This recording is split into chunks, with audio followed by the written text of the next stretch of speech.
You look great, bud. Welcome back to the show. Thanks for playing that game with me, man. You're good. You're fun to play. We got to talk about your new film, How to Train Your Dragon, but you've already had a great year. You've already had a #1 movie. It was a sequel to Den of Thieves. Oh yeah, congratulations on that. Thank you. In 2025, Gerard Butler finally broke his silence about 300. His words were chilling. Every day somebody was getting taken to the hospital. The movie made $450 million, but behind the scenes was pure chaos. Actors were getting speared in the eye. Bones were breaking. During simple scenes, Butler himself barely survived the filming. For 18 years he kept quiet about what really happened. Now he's telling the truth about the most dangerous movie set in Hollywood history. Gerard Butler was born on November 13, 1969 in Paisley, Scotland. When he was just 6 months old, his parents moved the family to Montreal, Canada. But the move didn't last long. After only 18 months, his parents split up. His mother, Margaret, took Gerard and his siblings back to Scotland. What's hard to imagine is that for the next 14 years Gerard had no idea whether his father was alive or dead. That silence ended one day when Gerard was 16. He came home from school, and his stepfather simply told him to keep his jacket on. His father was there.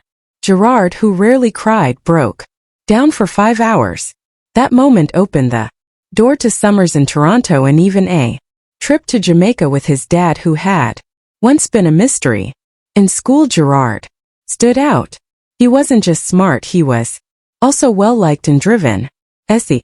Mirren's and St. Margaret's High School, he became head boy, the top student role in the school. After that, he went to the University of Glasgow to study law. It was one of the best law schools in the country. While there, he didn't just focus on his studies.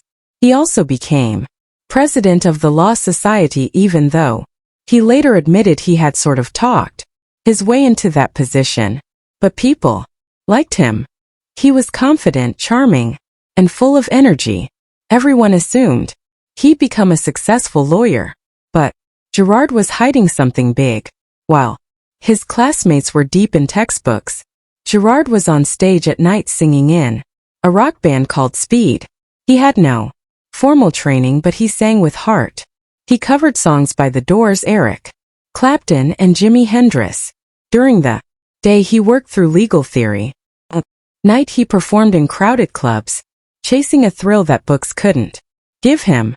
He didn't know it yet, but these late nights were the first signs that his true calling wasn't in law, was in performance, in energy, and in raw emotion.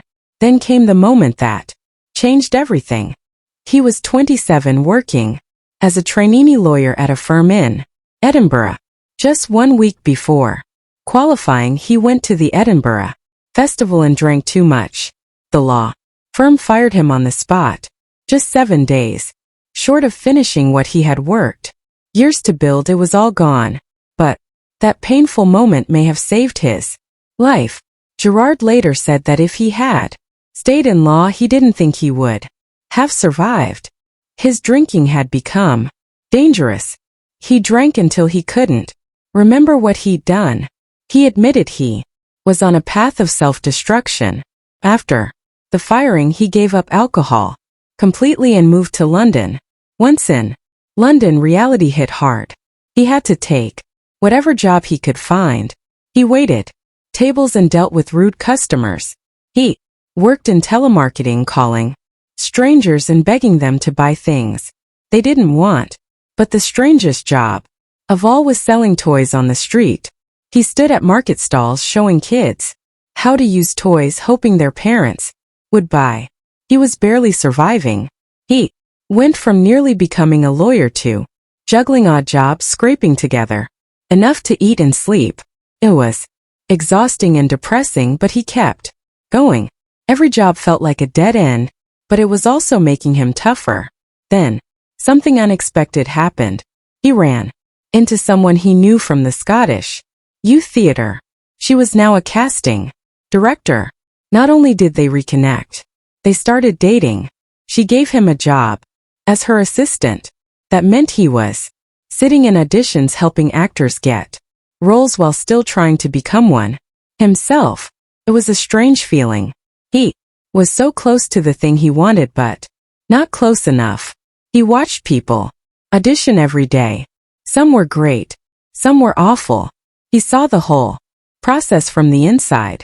And every time he handed out a script or scheduled a meeting, he was thinking that could be me. Eventually it was him. One day she took him to an audition for a Shakespeare play called Carnage, directed by Steven Berkoff. Some say she arranged. Others say Butler begged Berkoff in a coffee shop just for a chance to read. Either way, he gave it everything. Berkoff said he had more energy than anyone else and cast him on the spot. In one version, Butler ended up in the ensemble. In the other, he won the lead role. But both versions agree on one